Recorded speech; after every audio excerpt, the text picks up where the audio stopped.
está bien, no hay problema. Estamos arreglando algunas cosillas técnicas. Por eso Está te digo bien. que si puedes Me avisan nomás y yo le doy. Ya. Ya. Ok. Bueno, buenas noches. Me presento de nuevo. Mi nombre es José Luis Moraga, chileno, radicado en Canadá casi hace 10 años. Me vine como estudiante y acá me quedé.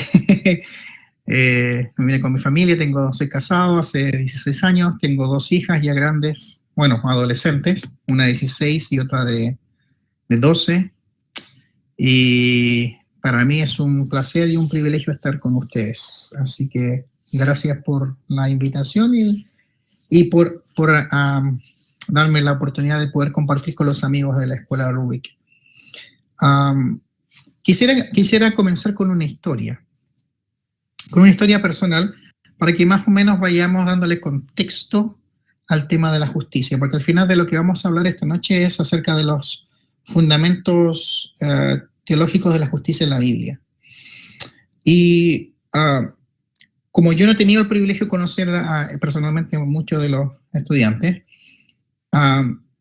yo soy de esos especímenes raros, al menos hoy día, ¿no? En mi generación quizás no tanto, pero yo soy de esos que soy nacido y criado en la iglesia. Me da la impresión que en las nuevas generaciones eso no se da tanto. De hecho, mientras las sociedades se van secularizando, hay menos personas que tienen esa experiencia de nacer dentro de una familia cristiana. Y no cualquier iglesia. A mí me llevaban a la iglesia evangélica pentecostal hasta los 8 años de edad. Yo iba con mi abuela y mi mamá. Y la Iglesia Evangélica Pentecostal es una de las iglesias fundadoras del movimiento pentecostal en Chile, o sea, tiene una enorme tradición. Y ahí estuvimos yo tenía 8 años y mi mamá fue mamá soltera, entonces después, cuando conocí a mi papá, decidieron irse juntos. Y como quizás algunos de ustedes, no lo sé, yo vengo de una familia disfuncional, entonces, bueno, nos fuimos con mi papá, mi padrastro en realidad, y él iba a otra iglesia. Él iba a una iglesia, Asambleas de Dios en la Florida. Y nosotros vivíamos en la comuna de Macul. En micro, en esos años, quizá unos 10, 15 minutos más o menos del lugar, ¿no? Desde nuestra casa a la iglesia. Y bueno, ahí también fue un tiempo bien interesante, pero por ahí por los 11 o 12 años más o menos, creo que me van a entender, a mi mamá a mi papá le salió subsidio habitacional, entonces nosotros arrendábamos una casita en Macul y nos fuimos a la Florida para tener nuestra propia casa, digamos. Y ahí nos volvimos a cambiar a otra iglesia, también pentecostal, pero una iglesia mucho más tradicional, más estricta, muy de barrio, con mucha gente campesina, donde el pastor se autoungió o se autodenominó el pastor o el líder de esa congregación. Así nació esa iglesia. Y bueno, ahí empezó también mi crisis con la iglesia, porque hasta los 15 años, de entre los 12 y los 15, yo la verdad es que a mí me llevaban obligado, yo tenía que ir, pero al menos en esa iglesia pequeñita donde había tanta gente más campesina, no era el lugar donde yo me sentía acogido, ¿no? Además de todas las restricciones. Por ejemplo, una de las restricciones era no poder jugar al fútbol el día domingo, y tú no podías ir a la cancha de fútbol. Y si ibas, bueno, la justificación teológica era si tú estás jugando con gente impía, ¿no? Y viene el Señor, te vas a quedar. Esa era como la justificación teológica. Entonces todo eso a mí me fue como distanciando mucho. La iglesia, por ejemplo, cosas respecto a la vestimenta, las mujeres no se maquillaban, no podían usar pantalones, siempre con falda. Me acuerdo, por ejemplo, que sí que había una mujer que le daban la oportunidad para predicar, nunca predicaba desde el púlpito, predicaba desde una mesita abajo, a ras de suelo. Generalmente en las iglesias pentecostales antiguas el púlpito se encontraba en una plataforma superior, ¿no? Entonces, esas cosas fueron las que a mí por lo menos me comenzaron a distanciar. Y ya cuando iba a cumplir los 15, No recuerdo bien las razones. Mis papás decidieron volver a esa iglesia en la Florida, nuevamente, de las Asambleas de Dios, que era un poquito más liberal. Y liberal en el sentido de que ya las mujeres sí se maquillaban, las mujeres sí usaban pantalones, había mucho menos restricción en cuanto a códigos de vestimenta y cosas así. Y bueno, por esas cosas de la vida ahí tuve mi encuentro con el Señor Jesús, muy, muy grande, muy fuerte. Y bueno, por los años comencé un peregrinaje maravilloso que me ha llevado hasta vivir en Canadá y sirviendo y todavía amando al Señor, ¿no? Obviamente con altos y bajos, obviamente con historias de éxito y también de fracaso. En algún momento podemos conversar de eso también. Pero aquí me ha traído el Señor. Y eso más o menos le da un poco a ustedes como el background teológico y religioso del cual yo vengo. Y me imagino que algunos de ustedes se sentirán identificados. Entonces, como ustedes tienen el chat acá, yo les voy a dar una tarea para que la vayan pensando. Yo les voy a dar una lista más o menos de cómo era más o menos el marco teológico del cual yo vengo, o venía hace muchos años atrás. Y si hay algo que falta en la lista, ustedes lo pueden escribir en el chat, por favor. Entonces, permítame darles algunas características teológicas que formaron mi comprensión de Dios y de la religión por esos años, en mis años más formativos. Primero, una mentalidad dualista. Antes de ir a eso, recuerden que las diapositivas están cargadas en la página del Moodle, así que las pueden tener eso y no necesitan estar anotando, solo por si acaso. Entonces, una de las características era una mentalidad dualista. Había una dualidad entre lo que era religioso y secular, entre lo que era cristiano y lo que era mundano. Entonces, siempre había como esa separación. Nosotros somos estos y ustedes son aquellos. Segundo, un enfoque tremendamente espiritualista. Había un gran énfasis en una experiencia personal con el Espíritu Santo. Por supuesto, todo tenía que ver primero con relacionarse con Jesús, pero como en la tradición pentecostal, el Espíritu Santo tiene una función, un rol mucho más importante, eclesiológicamente hablando.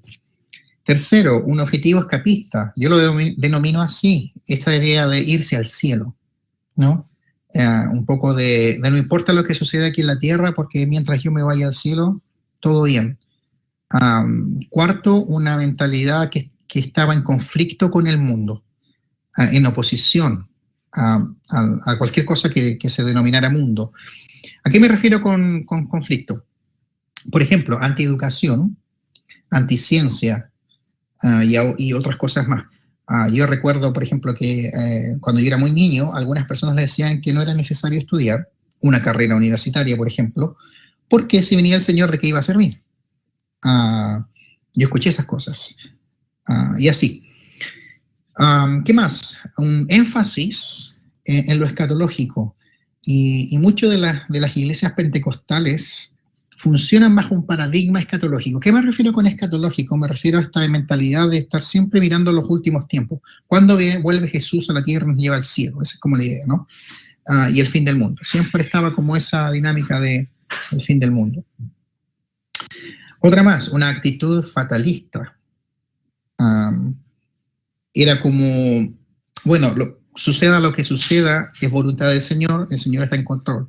Y bueno, no hay mayores aprehensiones o cuestionamientos frente a las cosas que suceden en el mundo. Y la última, si ustedes tienen alguna más, la pueden colocar en el chat, por favor. Si es que hay alguna que se me ha ido de la lista o quisieran nombrar alguna cosa que ustedes quizás han vivido. Es una especie de espiritualidad centrada en el individuo. Es decir, es una espiritualidad individualista. No hay un concepto de comunidad. Si bien es cierto, la iglesia es una comunidad, se da un fenómeno que yo creo que hoy día yo soy capaz de entenderlo. Se da un fenómeno en que hay una especie de aglomeración de individualidades, pero no necesariamente construcción de una comunidad. Por eso digo, es una espiritualidad centrada en el individuo, es individualista. A ver, ¿qué me ponen aquí? Oscarito, culpabilidad, sí, totalmente. En muchos casos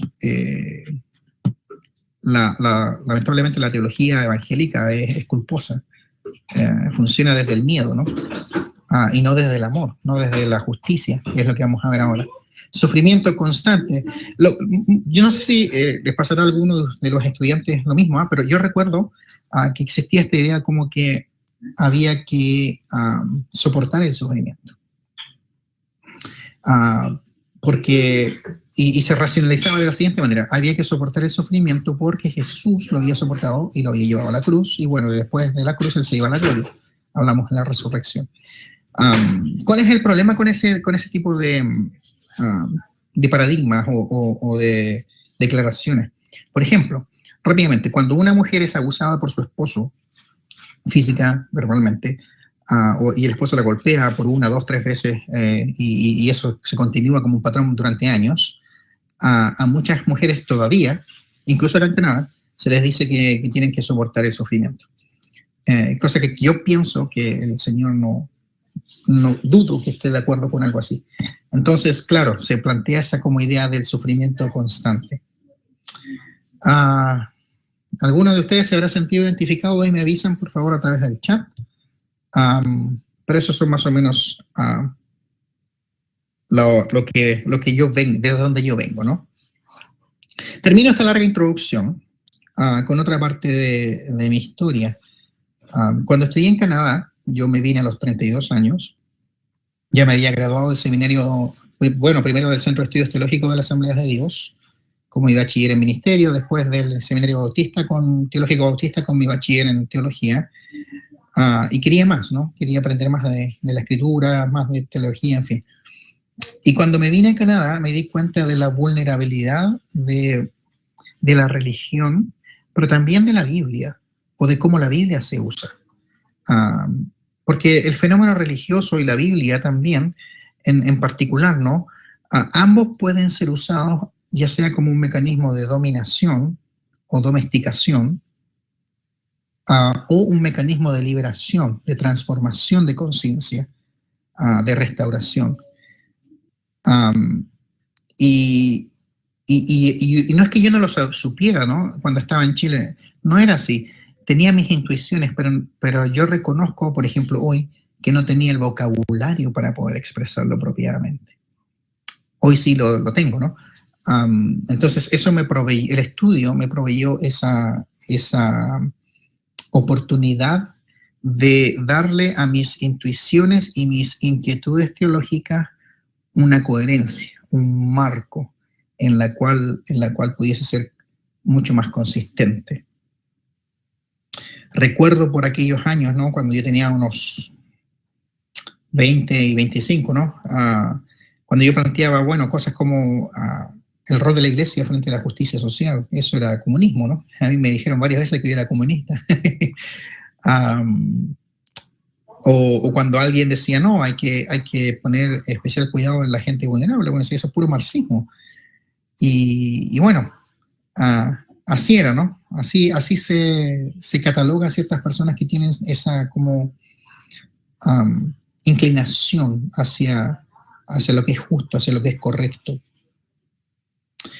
Con esa larguísima introducción, vamos a ir de lleno al tema de la justicia en la Biblia.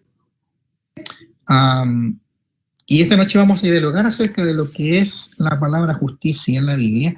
He evitado un poquito usar la palabra justicia social, porque si bien es cierto, la idea bíblica de justicia asume la justicia social,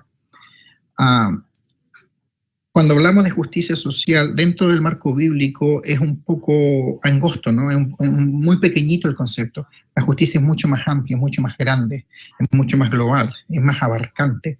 Entonces, por eso evito un poquito hablar de justicia social, sin embargo, la asumo. Y cuando hablamos de justicia, tenemos que reconocer que hay cierto elemento que es complejo, ¿no? Porque cada vez que uno elabora o declara un concepto, una idea, dentro de nosotros, en nuestro cerebro, se comienzan a formar imágenes e ideas de lo que puede ser o de lo que yo creo que significa tal o cual cosa. Eso es muy normal, eso es muy humano. Y también nuestra interpretación o nuestra comprensión de la justicia va a depender de nuestras experiencias, de nuestros prejuicios, de nuestros sesgos, de nuestras tendencias e incluso de nuestras fobias personales. Entonces, hay un montón de cosas que, al hablar de un tema específico, se generan dentro de nuestra mente. Ustedes tenían una pequeña tareita, que era revisar un cuestionario que yo realicé dentro de la plataforma, y era una especie de opinión, ¿no? En su opinión, la justicia en la Biblia es esencialmente, y habían varias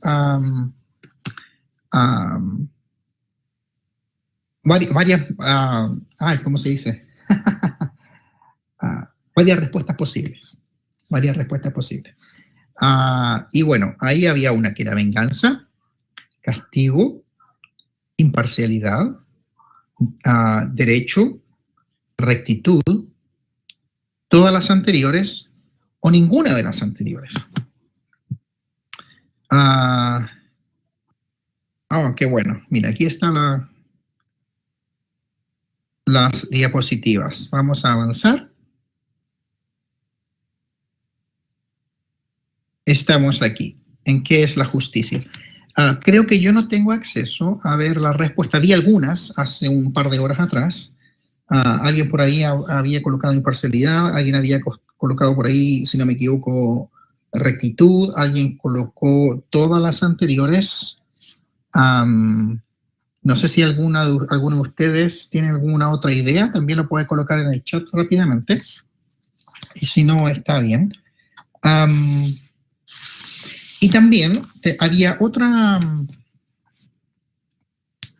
¿cómo decirlo? Otra pequeña tareita que era mirar un video muy cortito, de 6 minutos aproximadamente, acerca de la palabra justicia en la Biblia, realizado por el Proyecto Biblia en Español.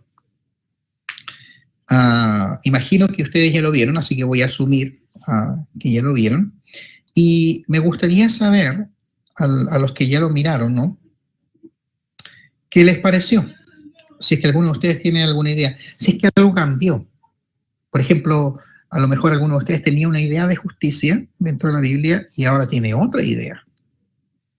O quizás alguno de ustedes, al ver el video, algo le gustó o algo no le gustó. Eso está muy bien también. Sería interesante si alguno de ustedes me pudiese decir qué le pareció el video, porque creo que ese video es como un poco el fundamento desde donde vamos a mirar a la justicia en la Biblia. Si no ha tenido la oportunidad de mirarlo, lo pueden mirar después, ¿ok? No hay ningún problema, está el link en la plataforma, lo pueden buscar, se llama Justicia, y lo colocan en YouTube, Proyecto Biblia, y lo van a encontrar. Está buenísimo, buenísimo, buenísimo, se los recomiendo completamente. Ok, entonces vamos a lo que es la justicia. Ok, alguien, Jessy Carrasco. Jessy, creo que se pronuncia. Excelente video, dice. Sobre todo el hecho de que nuestra justicia debe estar en mostrar y entregar el mensaje de Jesús. Sí, muy bien. En una parte dice Karen Martínez, cuando los oprimidos logran el poder se transforman en opresores. Eso está muy interesante. Sí. Y es problemático. Y desafiante, ¿no? Ok. Vamos a ver eso. Vamos a colocar ejemplos para que lo vayamos comprendiendo. Si es que alguien tiene algún otro comentario, lo colocan nomás y yo lo voy a ir leyendo entre medio. Los voy a invitar a darle una mirada a la justicia en la Biblia hebrea. Vamos a partir por el Antiguo Testamento. ¿Por qué le llamamos la Biblia hebrea? Es básicamente una manera de dos cosas. Una es el respeto hacia la tradición judía y otra es reconocer que el Antiguo Testamento es la Biblia hebrea. Primero, antes de ser nuestro Antiguo Testamento cristiano, es o fue Sagrada Escritura para los israelitas. Por lo tanto, cuando yo hablo de Biblia hebrea, asumo que es el Antiguo Testamento, solamente que creo que es una manera más respetuosa y ecuménica de decirlo. La primera cosa acerca de la justicia, tanto en toda la escritura, digamos, Antiguo y Nuevo Testamento, es que la justicia tiene su fundamento teológico en el carácter de Dios. Esto es lo más, lo más fundamental.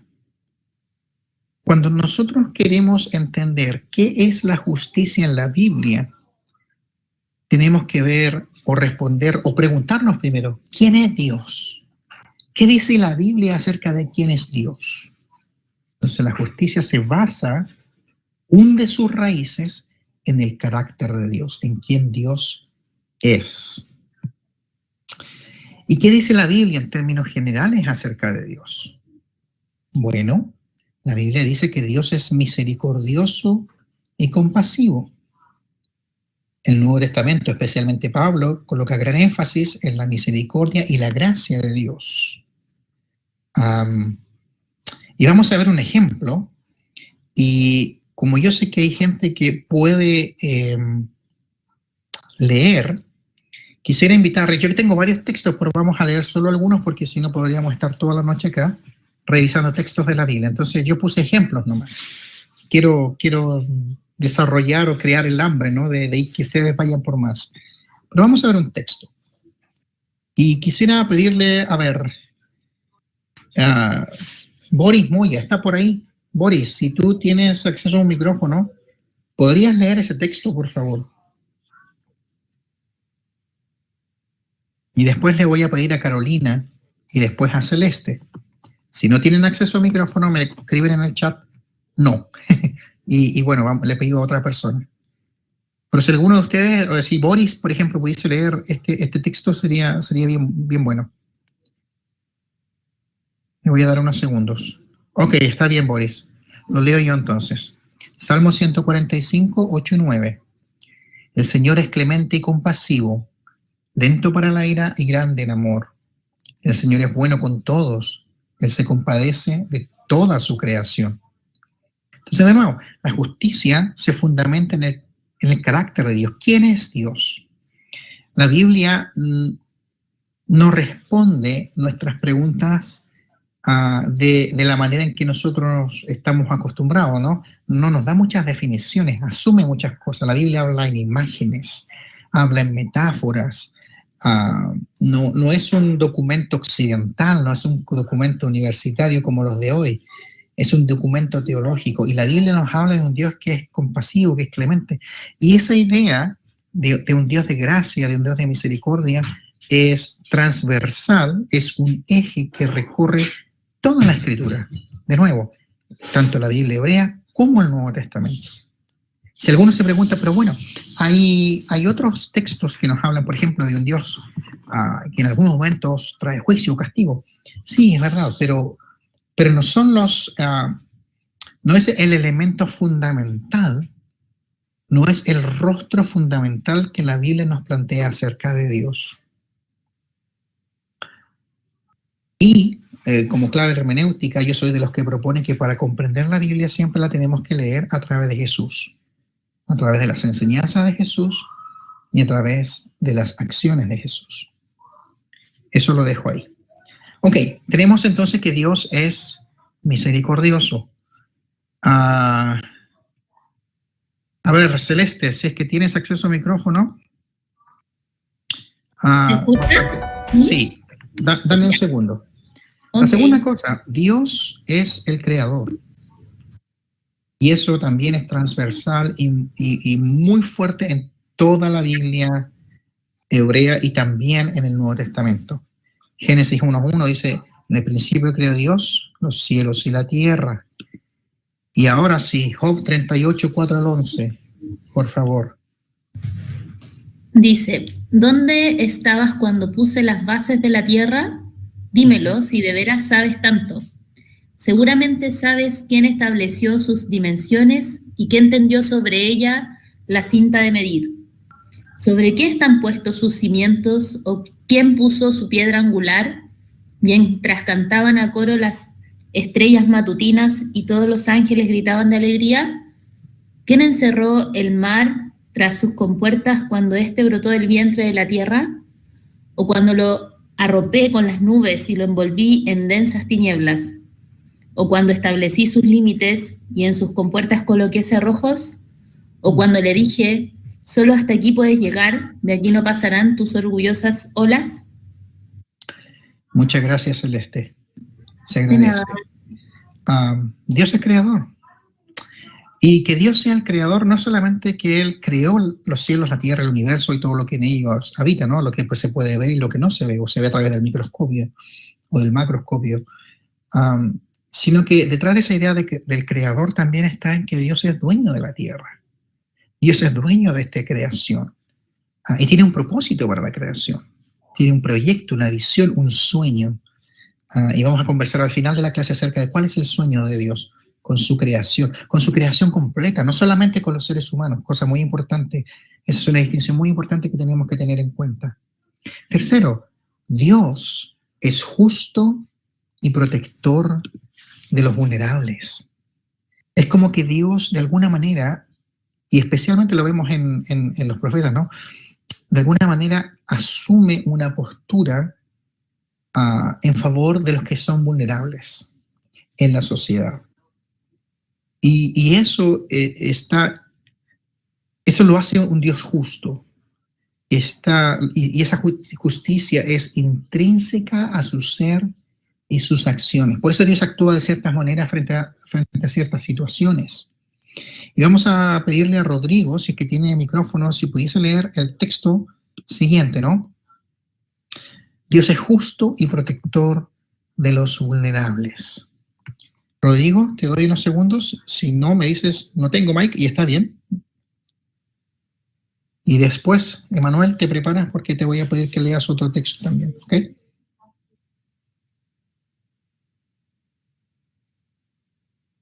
Está bien, Rodrigo, no hay problema.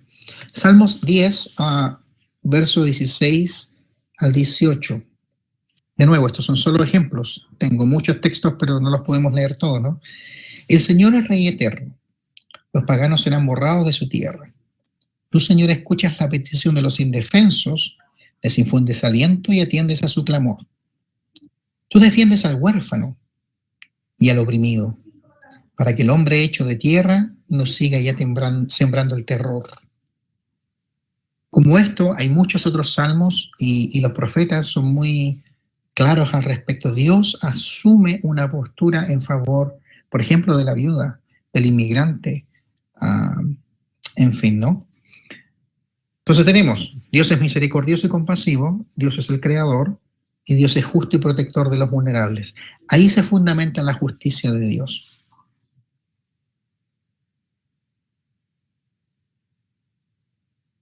Y esto es importante porque esto ya nos va a definir un poco qué es la justicia en la Biblia. En la Biblia hebrea, el término justicia se enfoca en las relaciones humanas, de la vida común y corriente. En particular, en las relaciones contraídas por un compromiso, una alianza, ¿no? En las versiones más antiguas de la Biblia en español se habla de pacto, el pacto de Dios con Abraham, el pacto de Dios con Noé, en fin. Creo que es mejor una traducción mucho más apropiada es alianza, ¿no? En este caso particular, este compromiso o alianza es con Dios. La justicia siempre está basada en Dios. La justicia que Dios pide que el pueblo de Dios practique está basada en quién es Dios. Y esa alianza, y si ustedes ven la diapositiva, está bien grande, ¿no? Está como debajo de todo lo que yo, esas tres cuadraditos, esas tres cápsulas. Esa alianza es lo que sustenta la idea de justicia en la Biblia. ¿Okay? Y esa alianza se materializa en la Biblia, especialmente en el Antiguo Testamento, en dos hechos. Uno es el Éxodo. Recordarán ustedes, si es que conocen la historia bíblica, de que el pueblo de Israel, cuando creció y vivió en Egipto, a los egipcios los volvieron sus esclavos, estuvieron esclavizados por 400 años, de acuerdo a la narrativa bíblica, y Dios llama a Moisés, a un caudillo, un pastor de ovejas, y le dice, quiero que vayas y liberes a mi pueblo de Egipto. Y bueno, pasan un montón de cosas, las plagas, en fin, y al final Dios libera a su pueblo de Egipto. Entonces, ese es el primer acto en que Dios toma partido, por ejemplo, por un pueblo que es vulnerable. Cosa muy interesante porque los dioses antiguos, por ejemplo, si uno compara las narrativas del Antiguo Testamento con las narrativas religiosas de otros pueblos, ¿no? Del cercano oriente, es la primera vez, creo, que un dios o el dios de la Biblia, ¿no? Toma partido por un pueblo, toma un partido por el vulnerable, por el oprimido. En general, los dioses y la religión lo que hacía en la antigüedad era promover el status quo, era apoyar a los poderosos. Eso se lo dejo ahí también como una cosita que quizás les puede despertar el hambre por saber más de eso, ¿no? El segundo acto es la Torá, la entrega de la ley. En muchas de nuestras Biblias, la palabra Torá se traduce como ley de Moisés, por ejemplo. Creo que es una pésima traducción del hebreo al griego y del griego al español, porque ley nos habla de códigos, nos habla de reglas, ¿no? Pero para la religión judía, la Torá no son leyes, incluye leyes, sí, incluye ciertos códigos, sí, pero no es ley. La palabra Torá significa instrucción, enseñanza.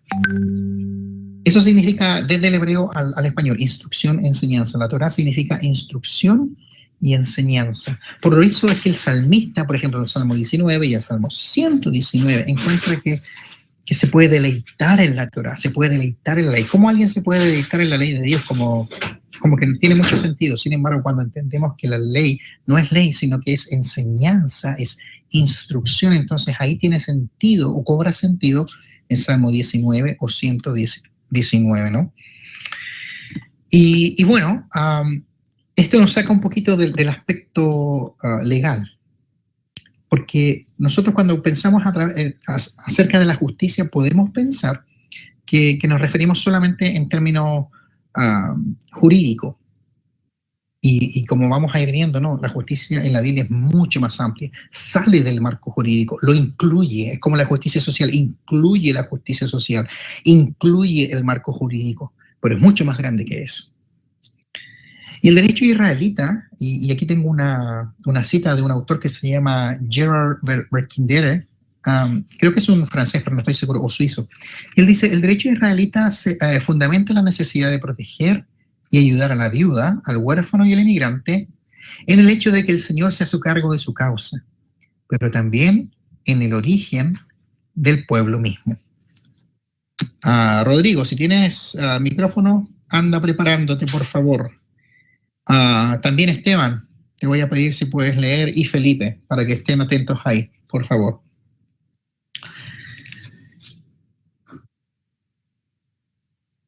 ¿Cómo yo sé que esto? Ok, está bien, Felipe, no hay problema. Ok, ¿cómo nosotros podemos saber que la justicia se fundamenta en Dios y está estructurada desde esta alianza entre Dios y su pueblo? Vamos a ver un ejemplo de un texto bíblico. Por ejemplo, Levítico 18, 1 al 5. Lo voy a leer. Dice, entonces el Señor le dijo a Moisés, da las siguientes instrucciones al pueblo de Israel. Yo soy el Señor tu Dios. Ese es el fundamento para lo que viene después. Lo más importante es la declaración, yo soy el Señor tu Dios. ¿Y qué les pide entonces el Señor su Dios? Yahvé, ¿no? No se comporten como la gente de Egipto, donde ustedes vivían, o como la gente de Canaán, a donde los llevo. No deberán imitar su estilo de vida. Ustedes deben obedecer todas mis ordenanzas y asegurarse de obedecer mis decretos de nuevo, porque yo soy el Señor su Dios. Entonces, todo lo que está enmarcado dentro de la Torá está enmarcado dentro de estas dos declaraciones fundamentales de fe. Yo soy el Señor tu Dios al principio y yo soy el Señor tu Dios al final de esta oración. Entonces, ahí está la alianza, ¿no? ¿Por qué el pueblo de Israel tiene, entre comillas, o debería comportarse apropiadamente de manera distinta a los egipcios? Porque ellos tienen una relación especial con su Dios, con Yahvé. Karen Martínez, si tú te puedes preparar, por favor, para leer.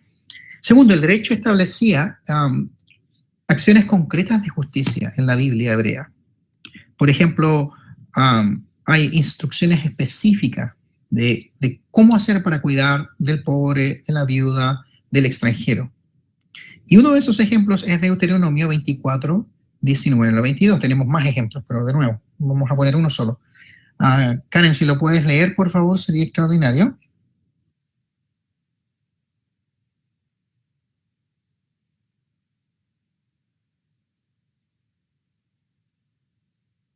Y si no, está bien. No, al tiro. Ok, te esperamos entonces.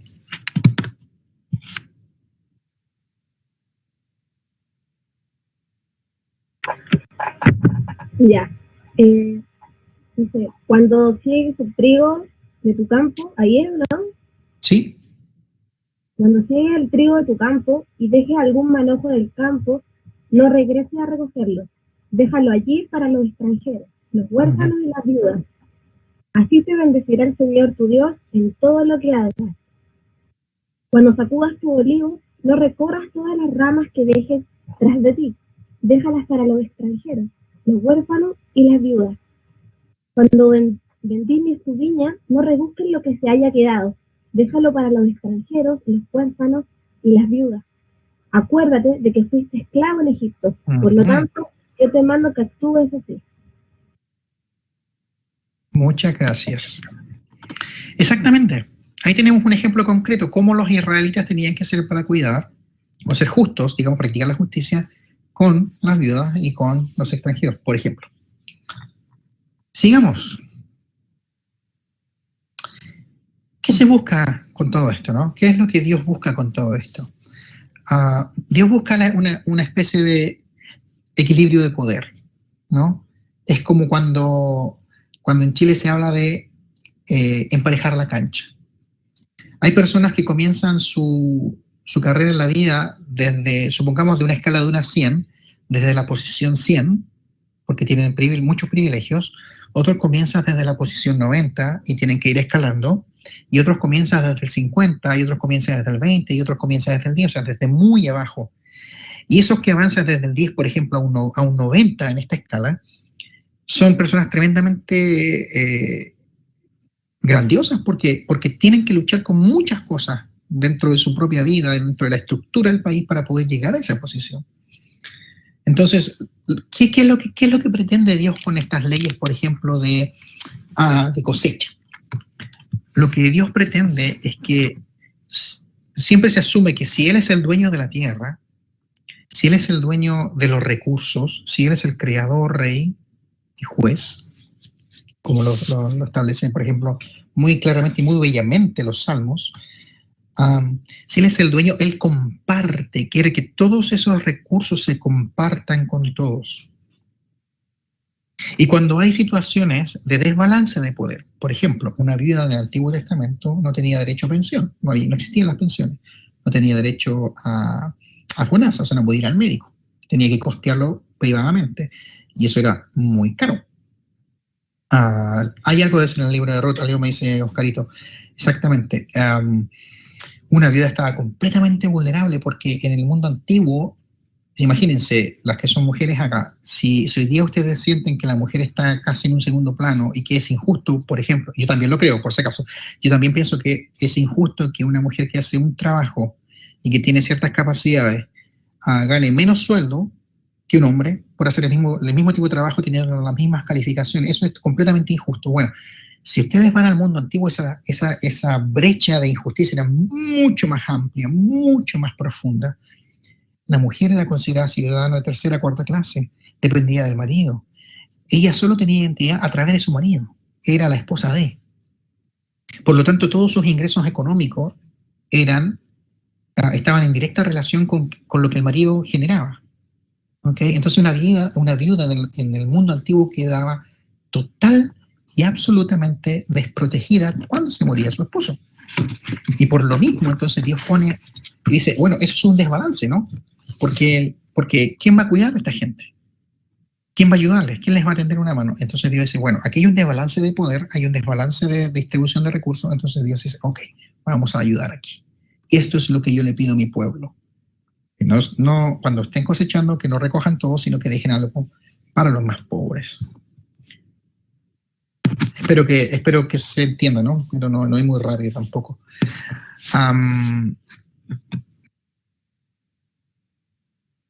Creo que aquí tengo una cita de René Padilla. Desafortunadamente esa la tenía en inglés, así que la tuve que traducir.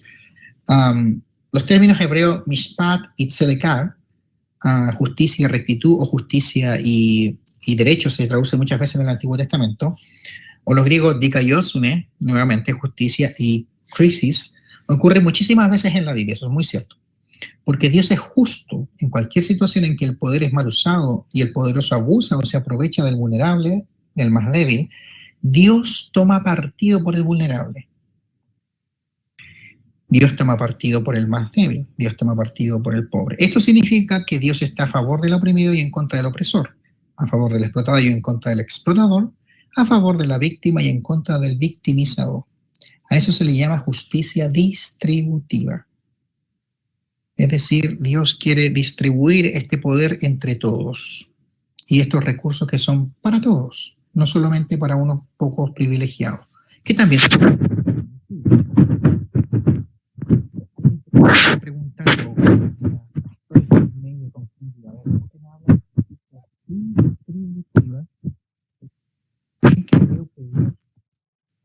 no se escucha, me dice. Ok, vamos a ver.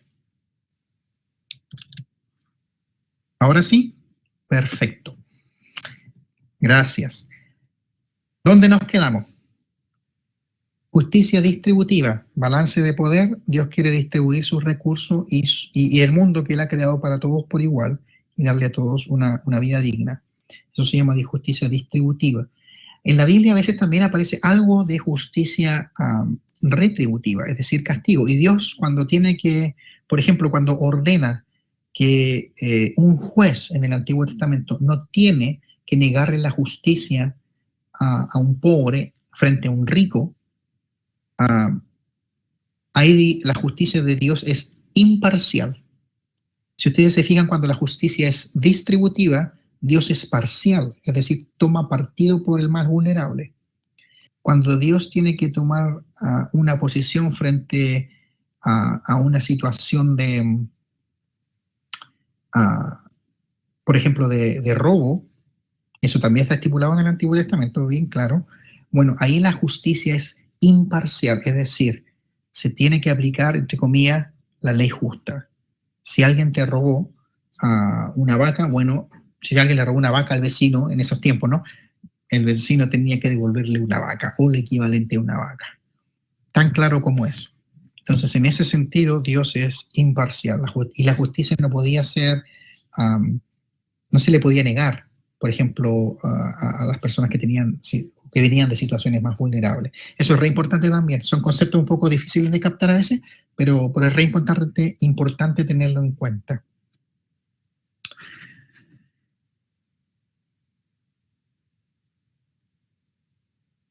Ok.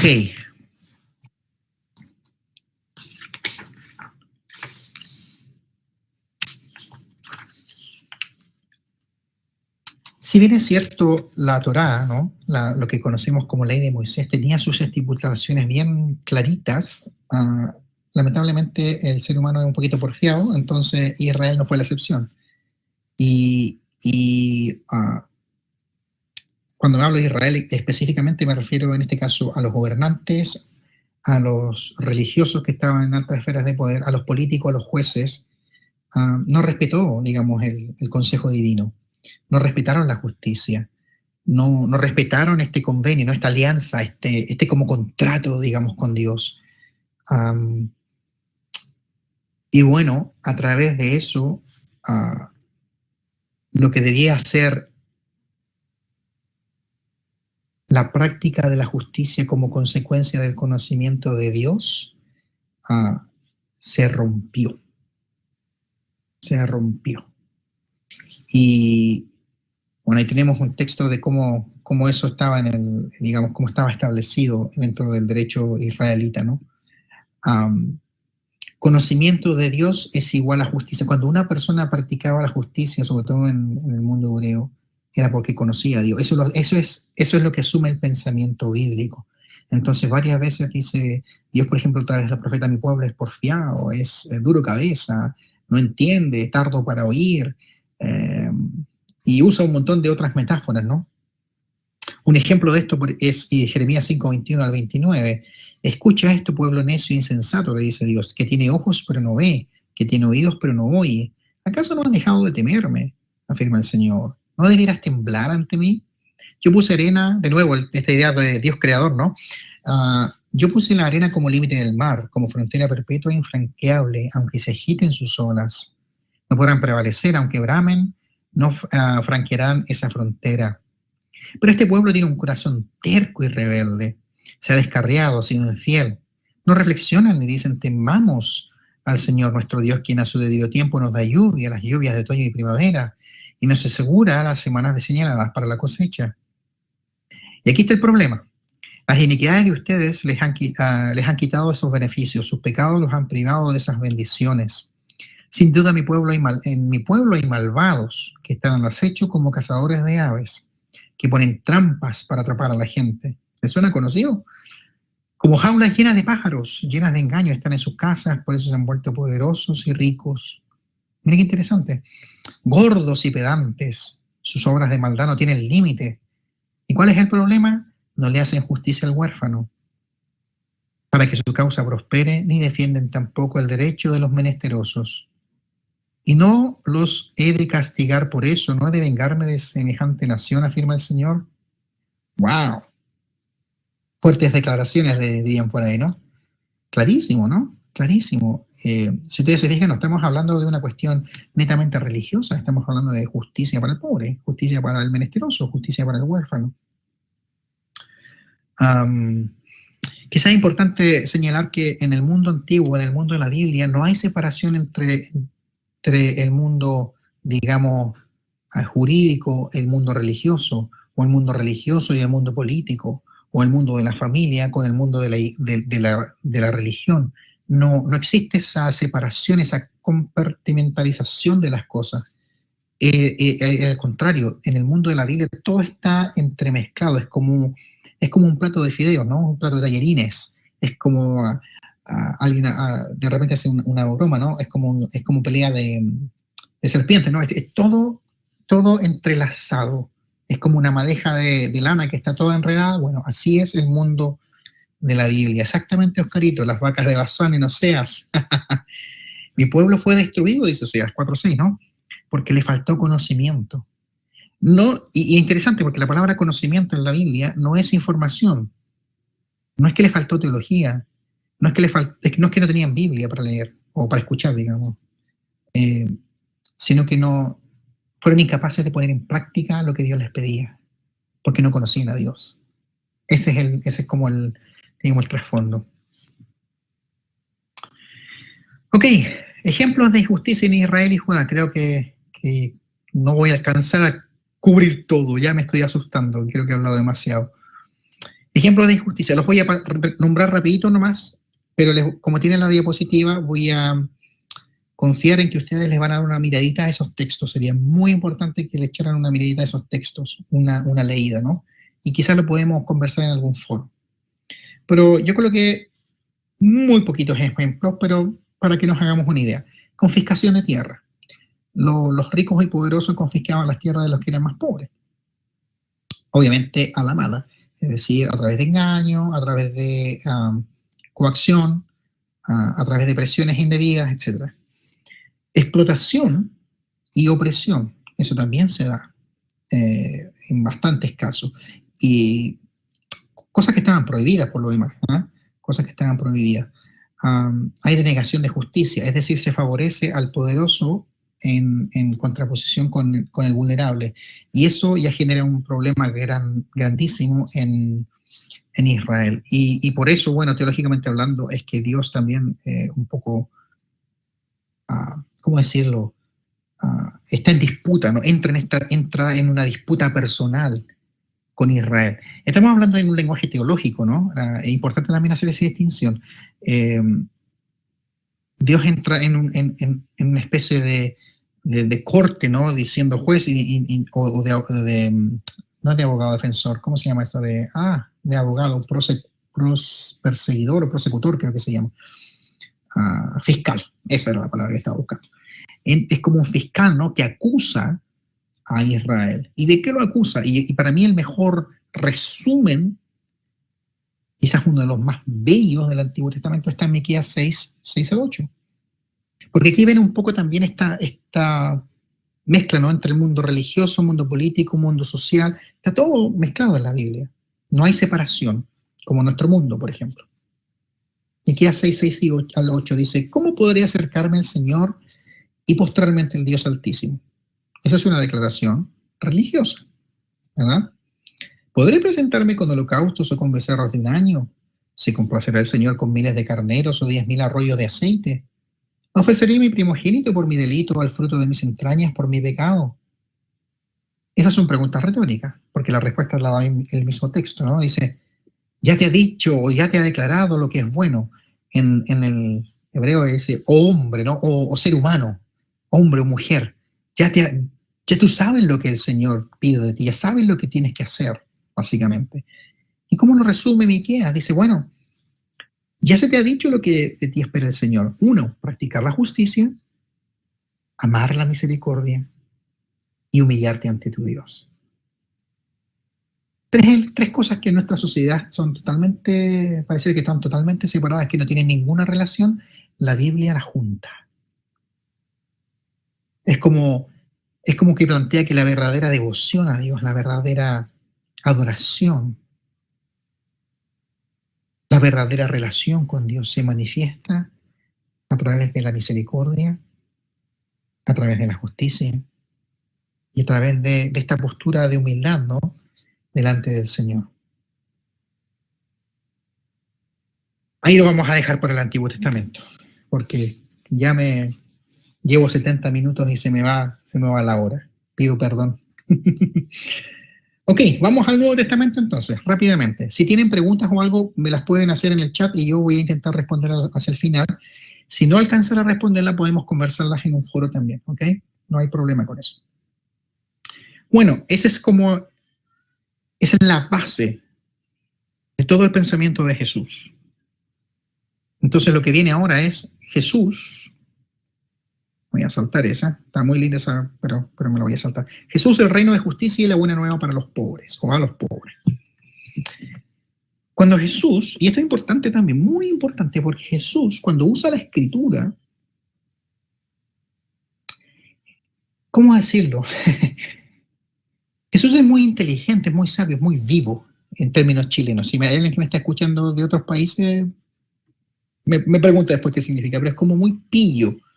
¿En qué sentido? Jesús usa ciertos profetas y ciertas porciones de la Biblia y enmarca todo su ministerio en base a ciertas cosas que él elige. Muy interesante.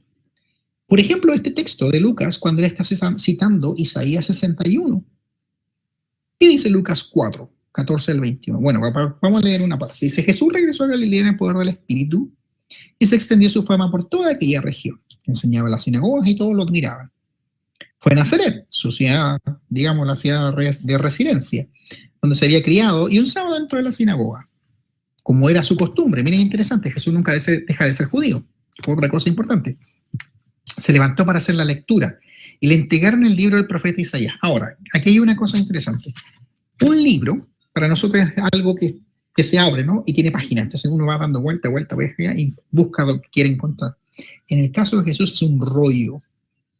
Espero que alguna vez tengan la oportunidad de ver un rollo de la escritura hebrea y cómo los rabinos lo van, con unos manguitos, ¿no? Lo van abriendo y van buscando. Es una cuestión fascinante, preciosa.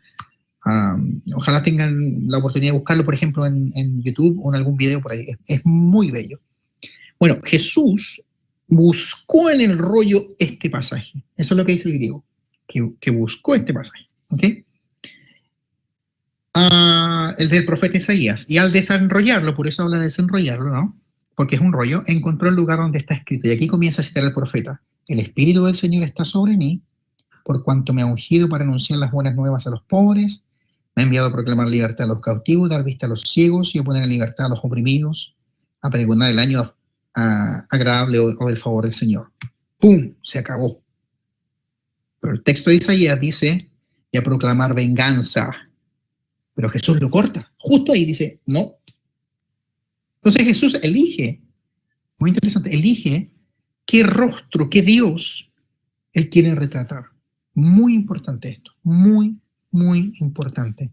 ¿Qué pasa después? Luego enrolló el libro, o el rollo, ¿no? Se lo devolvió al ayudante de la sinagoga y se sentó. Y todos los que estaban en la sinagoga lo miraban detenidamente, todos quedaron perplejos, ¿no? Y él comenzó a hablarles. Hoy se cumple esta escritura en presencia de ustedes. Tremendo, tremendo.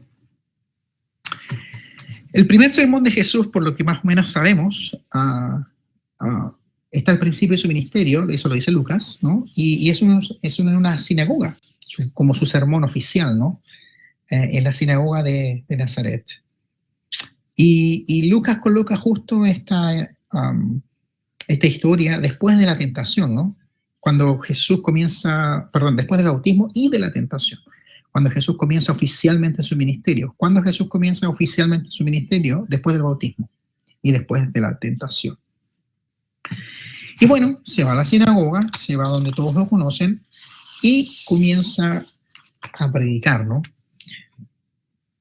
Y hay un texto en Marcos 1:14, si no me equivoco, que dice que Jesús, porque Marcos es un evangelio muy distinto, es muy cortito, va al grano nomás. Marcos dice que Jesús predica acerca del reino de Dios, que es lo mismo que Lucas también pregona, ¿no? que plantea. Jesús predica y habla acerca del reino de Dios. Y el reino de Dios es el centro de toda la predicación, enseñanzas y acciones de Jesús. Las acciones de Jesús hay que leerlas como parábolas también. Los milagros, por ejemplo. No que no sucedieran, no me malentiendan.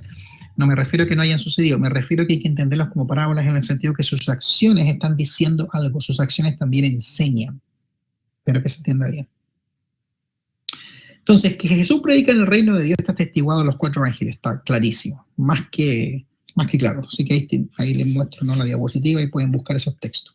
Segundo, Jesús predica acerca del reino de Dios o reino de los cielos, que es donde él enmarca toda su actuación y predicación.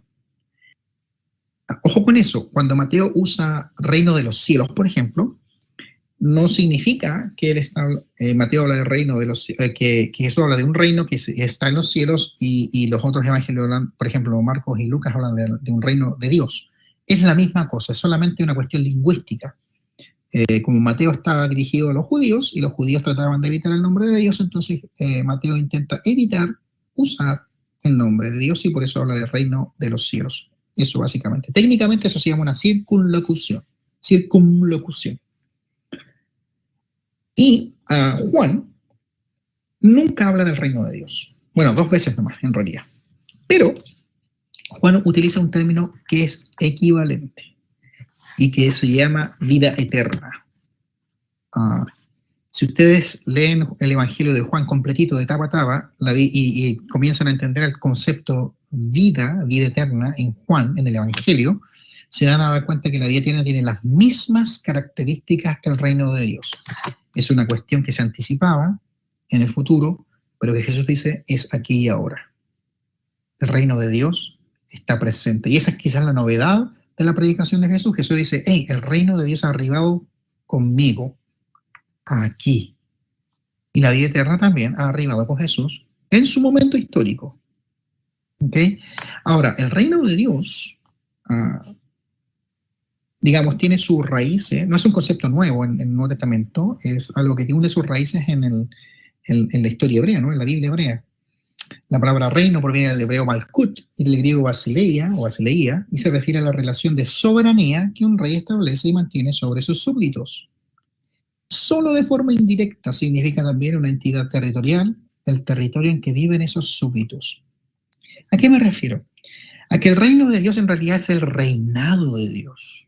Porque la palabra reino asume que hay un lugar geográfico. Por ejemplo, en la antigüedad, o en el siglo XIX, y de ahí para atrás, digamos, hablábamos del reino de Prusia, o de los imperios, ¿no? Es la misma cosa, reinos e imperios. Hablábamos del imperio germánico, hablábamos del imperio otomano, y todo eso el imperio otomano tenía sus límites, ¿no?, sus fronteras, claritas, de aquí hasta acá, y si conquistaba más pueblos, bueno, se extendía la frontera, pero siempre estaba dentro de un límite geográfico específico. El reino de Dios no es así, porque es el reinado de Dios. Y el reinado de Dios todo lo abarca, todo lo envuelve, todo lo penetra. El reinado de Dios, no hay nada que escape al reinado de Dios. ¿Qué puede escapar a Dios, no? Entonces, Jesús dice, bueno, el reinado de Dios está aquí y ahora a través de mí. Y ahí está la novedad, ¿no? En la predicación de Jesús respecto al reino o reinado de Dios, es que se presenta como una realidad presente. Es decir, es ahora, con Jesús. ¿Y cómo se demuestra eso? ¿Cómo sabemos que el rey, o cómo Jesús, el Señor, ¿no? Justifica esta declaración tan grandota, ¿no? Porque es potente. Sobre todo para el tiempo en el que estaba viviendo, ¿no? Que ellos esperaban un Mesías, un tipo que los iba a liberar, por ejemplo, del yugo romano y otras cosas, ¿no? Bueno, Jesús señala que el reinado de Dios se muestra a través de su predicación y sus acciones. Yo he sido muy enfático en esto, predicación y acciones, son las dos cosas juntas. A veces nosotros, sobre todo los que venimos de mundo un poco más evangélico, ¿no? Estamos acostumbrados a que se nos hable de la predicación nomás, de la proclamación, de la palabra, del evangelio, de la escritura, de lo que sea. Pero en Jesús no hay divorcio entre palabra y acción, digamos. En Jesús siempre está esto de la predicación y sus acciones. Y sus acciones también hablan. De nuevo enfatizo eso, ¿no? Sus acciones también hablan. ¿Y a qué se refiere? ¿Qué abarca este reinado, no? ¿O qué es lo que pretende Jesús como emisario del reino de Dios? Y esto es importante. ¿Qué pretende? Y ahí yo planteo algunas cosas, ¿no? No es todo, pero pienso que son algunos ejemplos. Uno, yo pienso que Jesús quiere mostrar un nuevo rostro de Dios. Imagínense que en el tiempo de Jesús, el pueblo viene después de 400 años más o menos de silencio, ¿no? En donde no hay profetas, donde no hay palabra de Dios. No hay nadie que diga, así dice el Señor. Esto es palabra, no hay consuelo, no hay silencio, hasta que aparece Juan el Bautista, ¿no?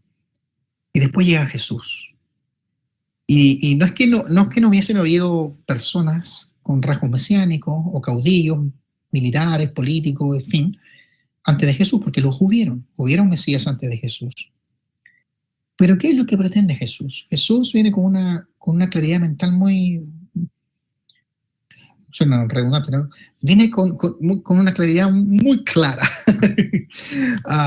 Él quiere presentar un nuevo rostro de Dios. ¿Y cómo es eso? Él presenta a Dios como Abba, como Padre, como papá, papito. Precioso. Mis hijas me dicen papito, daddy en inglés, o papito en español. Y cuando me dicen papá, yo les digo, ¿por qué me estás diciendo papá? Porque a mí me encanta, me derrite el corazón cuando me dicen papito. Hay una conexión, hay una cuestión de acá adentro, ¿no? Hay una conexión profunda entre ellas y yo cuando nos tratamos de esa manera. Y Jesús viene a decir, Dios es Abba, es papito. No es padre. No sé si alguno de ustedes, quizás los que tienen más edad, ¿no? Llamaron a su papá biológico padre. Suena tan formal, tan distante, ¿no? Siempre uno busca elementos para llamar al papá de una manera más cariñosa. Dios es Abba, es papito, es cercano. Eso es lo primero que Jesús quiere hacer, mostrar el rostro de Dios. Segundo, Jesús como emisario del reino de Dios comienza a sanar enfermos, comienza a sanar, y no cualquiera, aunque no discrimina. Jesús es muy bello en eso, porque Jesús no discrimina, pero siempre, si ustedes se fijan, la mayoría de las veces, Jesús sana a ¿quién? Hay gente que está en condición de vulnerabilidad y de desprotección social. Un leproso estaba prohibido entrar a su casa, prohibido entrar a su ciudad, prohibido trabajar, era un paria. A eso Jesús va. Y no solamente va, amén. Hay una historia tan linda en Marcos 1, ¿no? El leproso viene a Jesús y le dice, Jesús, maestro, no me acuerdo cuándo le llama, dice, si quieres, puedes limpiarme. Y hay un detallito que Marcos coloca ahí tan lindo, dice, y Jesús tocándolo. Nadie, pero nadie por nada en el mundo tocaría a un leproso. Es como tocar a alguien con COVID hoy día, ¿no? Y Jesús va, lo toca y dice, si quiero. Se limpió. Y se va sanito. Entonces Jesús, como emisario del reino de Dios, comienza a sanar, comienza a transformar, a restaurar personas. Físicamente, emocionalmente también. Tercero, se enfrenta a los espíritus que oprimen. Ahí tenemos la parte un poco más mental, ¿no? Oprimen a las personas. Jesús entra en conflicto con el mal, entra en conflicto con Satanás, no tiene miedo de eso.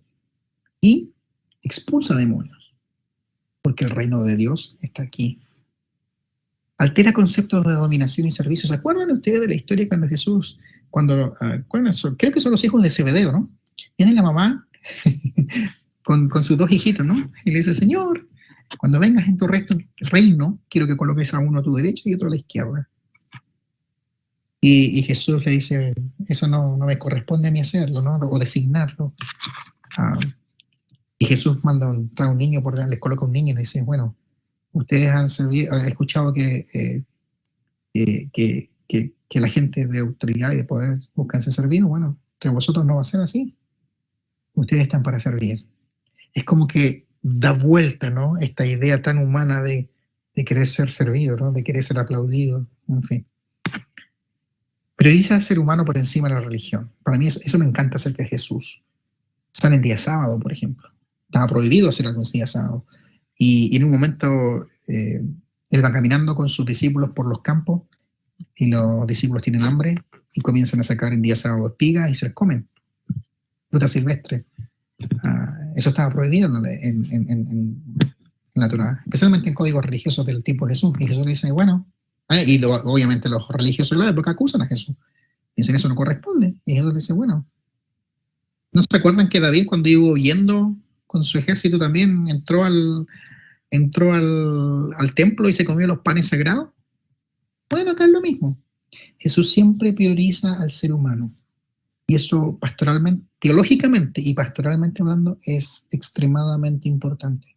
Jesús siempre prioriza el ser humano antes que la religión, antes que cualquier otra cosa. Denuncia los poderes políticos y religiosos. Sería re interesante hablar acerca de Marcos 11, pero cuando Jesús agarra las tablas digo porque table en inglés, a las mesas del templo y las da vuelta y echa a los cambistas, en fin. Sería precioso hablar del contexto de aquello, ¿no? Pero Jesús denuncia, está realizando una acción profética. Tiene su razón de ser eso. Acepta a las mujeres como discípulas. Ningún rabino en la antigüedad hubiese aceptado a una mujer como discípula, y Jesús sí las acepta. Sin las mujeres no hay historia de resurrección, tan claro como eso. O sea, si alguien tiene problemas, por ejemplo, con la mujer en la iglesia, digo, si las mujeres no tenemos resurrección, no hay historia de resurrección. Ellas son las primeras, y no solo las primeras en enterarse de la resurrección, son las primeras en creer. Entonces, bueno, sigamos, recibe a los niños. De nuevo, los líderes importantes. Los niños no eran importantes, y los líderes importantes no les interesaba interactuar con niños, y Jesús que dice, dejen a los niños venir a mí, y no se los impidan. Y ahí puse algo en inglés porque la verdad es que no hallaba como rayo decirlo en español, pero me imagino que ahí quizás el Chivo o la Erika me podrán ayudar en algún momento, pero como que Jesús da vuelta a esta idea de lo que se espera en el mundo o en la sociedad y lo que se espera en su reino. Es como que hace revierte, ¿no? Ciertos principios, como por ejemplo, en vez de ser servido, servir. A eso me refiero con Upside Down Kingdom. Por ejemplo, él dice, bienaventurados los pobres, porque de ellos es el reino de los cielos. Bienaventurados los misericordiosos, porque ellos alcanzarán misericordia. Bienaventurados los pacificadores, porque ellos serán llamados hijos de Dios. Si uno va al contexto de Jesús, o sea, ¿a quién le importaba un pacificador? ¿A quién le importaba? Y lo mismo hoy en día, ¿no? ¿A quién le importa la misericordia?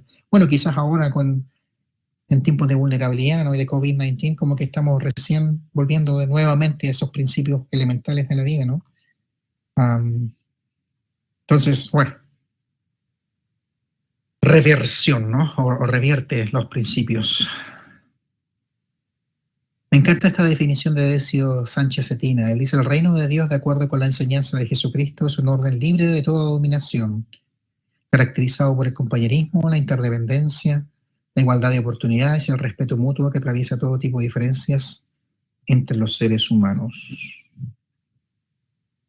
Ok, llevo casi 90 minutos y no quiero abusar de su tiempo. Entonces, si tienen preguntas o algo, algún comentario, lo pueden hacer. Alfredo, Erika, si están por ahí, puedo seguir un par de minutos más y si no, lo terminamos acá. Eso va a depender de ustedes y de los estudiantes.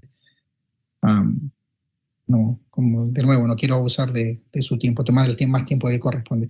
Pero si a ustedes les interesa, podemos seguir y terminar, claro, terminar con esta idea de, bueno, ¿cómo se enmarca la idea de justicia y el reino de Dios en el plan global de Dios? Eso sería como la última parte, ¿no? ¿Dónde entra todo esto dentro del sueño de Dios, dentro del plan que Dios tiene para su creación, ¿no? Pero de nuevo, ustedes me dicen, exacto, gracias Jessy Gerrasco, gracias, el reino al revés, gracias, exactamente.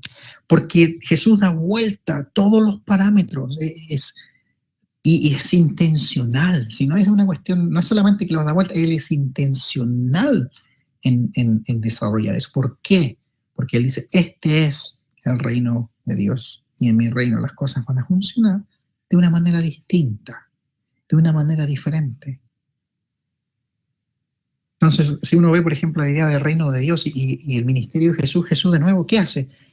En ese desbalance de poder, Jesús comienza a equiparar la cancha, sí creo que así se dice, ¿no? Equiparar la cancha. A los más desposeídos, a los vulnerables, los comienza nuevamente a levantar.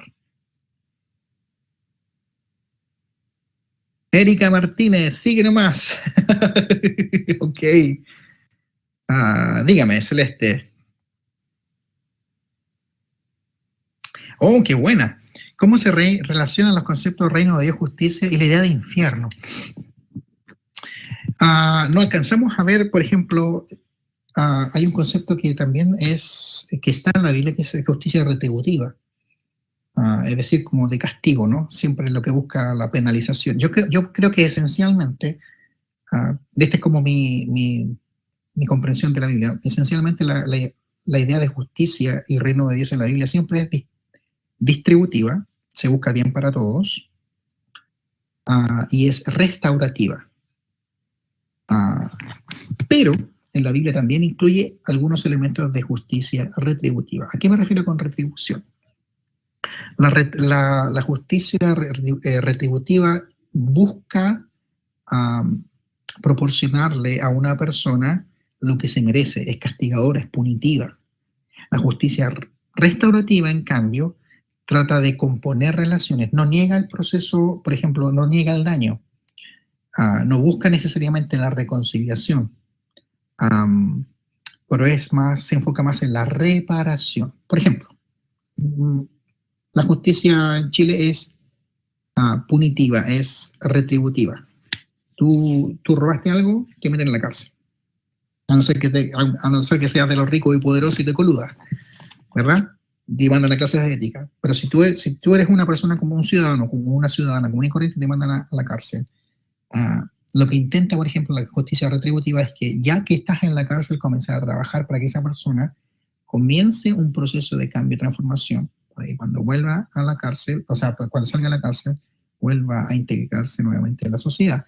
Y en algunos casos trata de evitar incluso que esa persona vaya a la cárcel, pero también buscando la reparación. ¿Ok? Ahora, la idea de infierno es bien compleja porque la Biblia pocas veces habla del infierno. De hecho, el que más habla del infierno es Jesús mismo. Entonces, quizás sería interesante que me pudieses explicar qué es lo que tienes en mente como idea de infierno. Porque ahí me ayudaría quizás a mí también a darte una respuesta un poquito más concreta, ¿no? Y mientras haces eso, está bien si voy 10 minutos más. Si me dicen Ok, gracias, aquí está Celeste. Sí, es verdad, tienes toda la razón, Celeste. La tradición pentecostal, la tradición evangélica en general, para serte bien honesto, la tradición evangélica en general es bastante retributiva, es bastante punitiva. Tiene esta mentalidad causa-efecto. Tú tú haces algo, Dios te responde con una consecuencia, ¿no? A mí me da la impresión de que Dios, el Dios de la Biblia, es un Dios mucho más formativo, busca mucho más convencer a la persona para hacer el bien, ¿no? Siempre basado, y por eso es religioso, ¿no? Porque siempre basado en esa relación con Dios.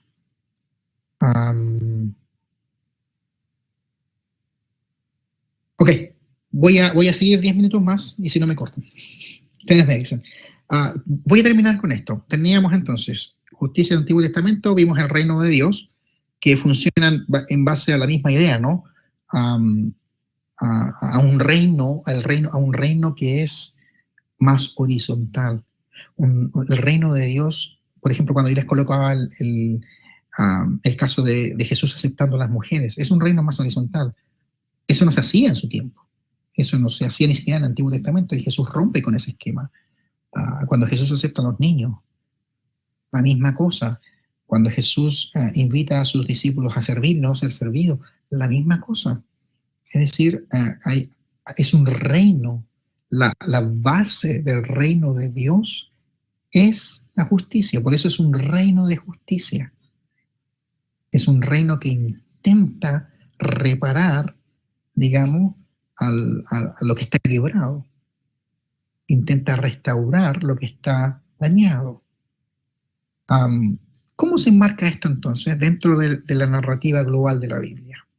Y por ahí creo que va a venir una clase de ecoteología y eso quizá lo podemos explorar en mayor profundidad allí, pero solamente les voy a plantear una cosa muy general aquí porque ya me quedan poquitos minutos. Hay varias formas en que la Biblia plantea cuál es el sueño de Dios para el mundo, cuál es el sueño de Dios para el universo. Esto es importante porque a veces nosotros pensamos, sobre todo los que llevamos mucho tiempo en la iglesia, de que el proyecto de Dios es solamente para los seres humanos. Entonces, por eso hablamos de salvación personal.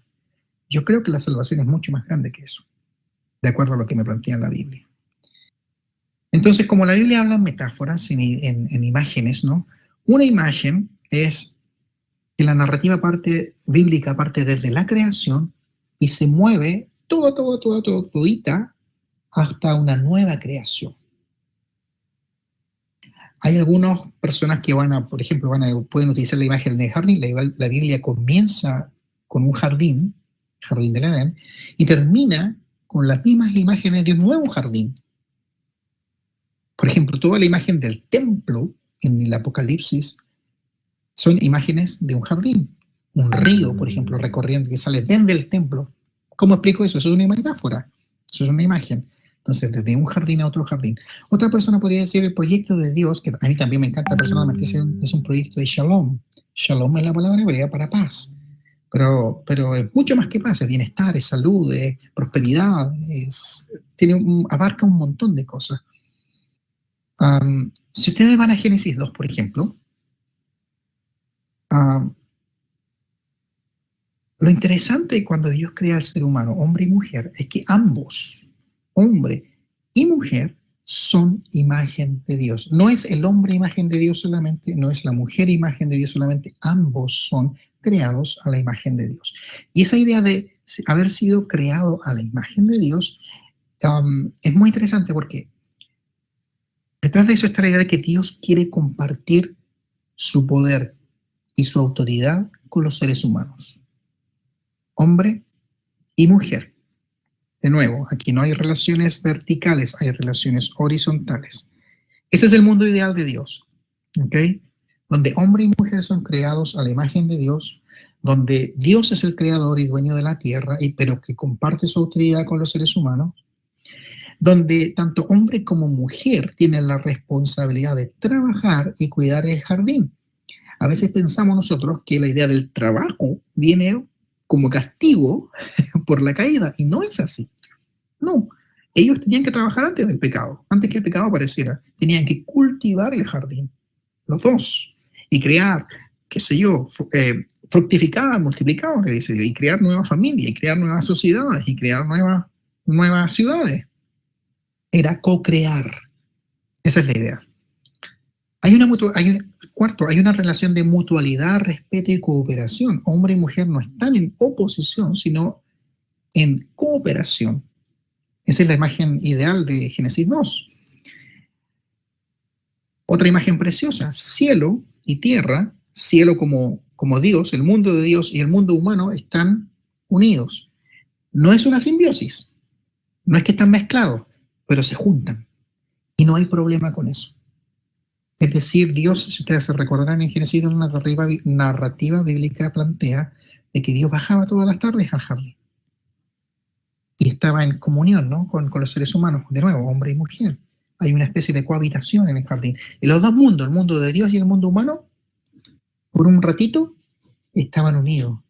No había conflicto, no había separación, no habían relaciones quebradas. Al contrario, había armonía. Y finalmente, en el jardín hay suficientes recursos para todos y todas. O sea, los recursos están disponibles o estaban disponibles para todas y todas por igual.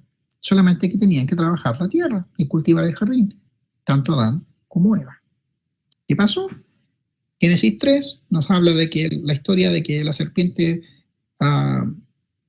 tentó a Adán, a Eva. Eva siguió con Adán y los dos comieron del fruto prohibido y bueno, se genera toda una espiral de violencia. Si ustedes han leído, por ejemplo, Génesis, la narrativa de Génesis es impresionante. Desde Génesis 3 hacia el 6 comienza una espiral de violencia atroz, pero atroz, algo que no se había visto antes del pecado. ¿Okay? Y bueno, si pasamos después por toda la Biblia, con Israel, después viene Jesús con el reino de Dios, la restauración, la muerte en la cruz, la resurrección y lo que Jesús busca con la iglesia. ¿Dónde termina esta historia? La historia comienza en Génesis, pero ¿dónde termina? En Apocalipsis. ¿Qué dice Apocalipsis acerca de esta historia? Yo voy a leer no lo tengo aquí. Lo voy a parafrasear nomás porque ya es muy tarde. El Apocalipsis habla, capítulo 21, dice, y vi una nueva Jerusalén que desciende del cielo y que Dios habita en ella y que las naciones vienen y que no necesita sol porque Dios ilumina todo. Y Apocalipsis 22 dice que del trono, no del trono, creo que es del templo, sale un río y está el árbol de la vida nuevamente. Toda esa imagen, esas imágenes del templo y de los adornos del templo están relacionadas con la narrativa de Génesis 2, con la narrativa de la creación. Es como que en la mentalidad de la Biblia, como un todo, ¿no? Como un todo, se produce una restauración de todas las cosas. Pareciera que nuevamente la armonía, el balance, el mundo de Dios y el mundo de los seres humanos nuevamente vuelve a estar juntos.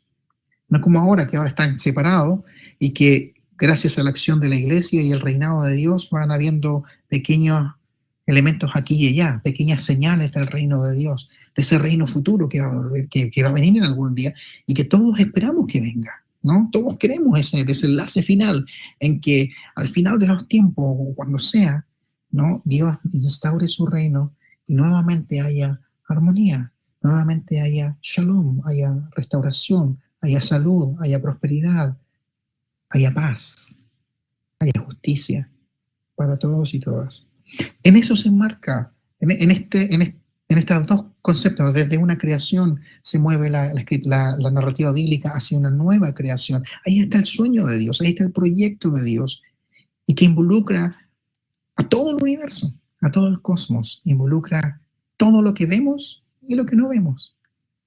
Por eso digo, en algún momento les decía, ¿no?, la salvación, la restauración, la reconciliación, tiene elementos que son mucho más amplios de lo que a veces nosotros hemos aprendido en nuestro caminar cristiano, ¿no? Lo dejo ahí porque ya estoy más que pasado. Los invito durante estos días a ingresar al foro.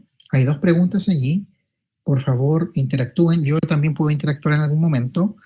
Yo estoy trabajando también, entonces probablemente no voy a ser tan rápido en responderles, pero sí me comprometo a estar interactuando con ustedes, ¿ok? Y bueno, creo que eso es. No sé si Erika o Alfredo quisieran decir algo.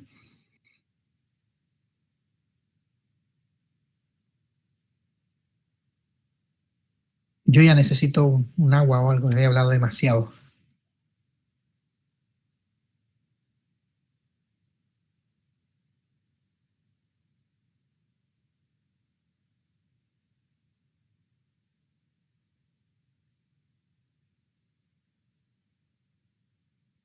Te veo, Erika, pero no sé si vas a decir algo o no. Necesitaré una semana para resetear mi cerebro. Ay, ay, ay, está buena. Sé que es mucha información, estoy consciente de que es bastante información. Ay, sí. Pero intenté colocar al menos algunos ejemplos aquí por allá para que pudiésemos tratar de captar lo que más pudiéramos en el sentido de la justicia, ¿no? En la Biblia. Ya, ahí sí, ahora me escuchan.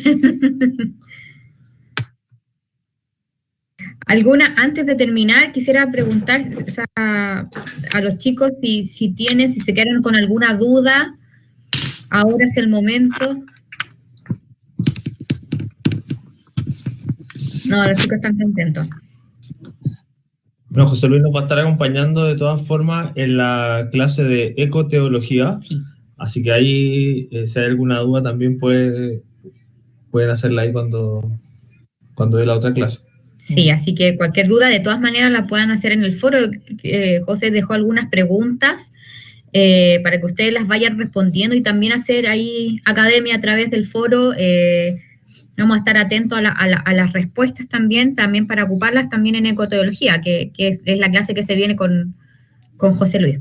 Sí, gracias José, por tu tiempo, te pasaste, gracias por estar. Sí, me pasé harto. Así que agradecerle a todos los chiquillos, disculpen la hora. Y nada, nos vemos la próxima semana. Vamos a estar hablando de otro tema más relacionado del curso. Y nada, pues, eso. Sí. Una cosita chiquita, si alguna vez tienen la posibilidad de ver algo de N.T. Wright, se escribe W-R-I-H-T, se lo puedo colocar por ahí en español, es... De la no. Mira, lo voy a colocar aquí en el chat. Ya, buenísimo. Uno de los mejores biblistas del Nuevo Testamento, quizás el más importante e influyente de los últimos 40 o 50 años. Buenísimo. Muy bueno, se los recomiendo. Muchas gracias. Espero que el Señor les guarde. Muchas gracias, de verdad, por tu corazón, por siempre estar al servicio. Conocemos tu corazón ya hace muchos años atrás y sabemos que siempre ha sido el mismo, como que en el fondo refleja el amor, la justicia por entregar a la gente lo que es de la gente, la palabra de Dios. Y gracias. Gracias por eso. Y antes de terminar, ¿te parece que terminemos con una oración? ¿Y tú nos despidas con una oración? Gemi, disculpa no contestar la pregunta, no sé dónde estamos arriba, pero háznosla y hacemos que José la responda por interno. Dale. Oremos pues. Les invito a orar allí donde están. Señor, te agradecemos por la oportunidad de estar juntos, a pesar de que estamos todos practicando esta distancia social. Eso no significa que no estemos conectados, porque a través de ti somos uno. A través de lo que hiciste en la cruz y a través de la resurrección de entre los muertos, tú hiciste un nuevo pueblo y eso nos une. Y quisiera rogarte por nosotros, Dios, para que nos enseñes a practicar la justicia. Una cosa es entender, una cosa es la información, una cosa es quizás querer saber más, pero lo más importante para ti creo que es que nosotros practiquemos lo que tú nos pides, porque al final eso demuestra qué tan cerca de ti estamos. A veces es difícil, Dios. Por eso te pedimos que nos des coraje, que nos des valentía, que nos des fortaleza para hacer el bien. En lo pequeño, en lo personal, cuando tenemos que tomar decisiones en el trabajo, en la escuela, en la universidad, donde sea, y tenemos que ser íntegros, rectos y honestas, pero también cuando se trata de relacionarnos con otro más allá del trabajo, ¿no? Cuando se trata de compartir, cuando se trata de compartir recursos, de solidarizar con otros. En fin, Señor, estamos abiertos a que nos enseñes, a que nos hables y que tu Espíritu nos guíe. Te pedimos en el nombre de Jesús todo esto. Amén. Amén. Gracias. Muchas gracias a todos también en el chat. Gracias a todos. Hubo como 3 personas que se tuvieron que bajar porque tenían otras cosas que hacer. Me hablaron por interno, pero están súper claros con que pueden tener el video después de la clase. Claro. Así que, y hay muchos más que les pasó lo mismo. Así que, gracias a todos. Que tengan muy buenas noches. Y nos encontramos el próximo martes con Misión Integral y la subsiguiente con Ecoteología nuevamente con José Luis. Ahí esperando gracias. La última. Muchas gracias, José, te pasaste. Bendiciones a todos y todas. Chao, chao.